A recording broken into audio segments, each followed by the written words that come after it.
How to download the Facebook Messenger chat conversation. Hey guys, welcome back to the channel. If you wish to download the Facebook Messenger's chat conversation, follow these steps. First of all, head over to your Facebook and then go to the profile section. Scroll down until you find the option of settings and privacy. After that, tap on settings and then you will land to this another page. From this page, scroll down until you see the option of Access Your Information. Under Your Information, you will see Download Information section. Tap on it.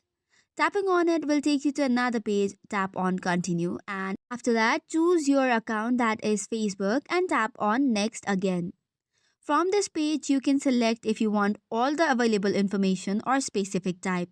Since we only require the chat conversation, click on specific type and select messages. After that, tap on next so that you can select the date ranges and other options.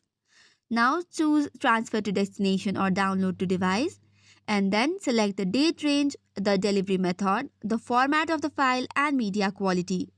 After all of this is selected, tap on create files and wait until you receive your download. So that's it for today's video. For more such contents, do not forget to hit the like and subscribe button.